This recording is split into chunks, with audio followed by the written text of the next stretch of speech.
ব্ৰিটিছৰ অধীনৰ পৰা ভাৰতবৰ্ষ কিমান চনত স্বাধীনতা লাভ কৰে?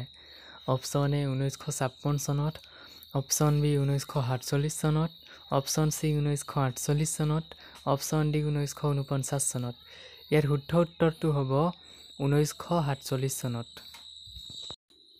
প্ৰশ্ন নং 2, ভাৰতৰ প্ৰথম প্ৰধানমন্ত্ৰীজনৰ নাম কি?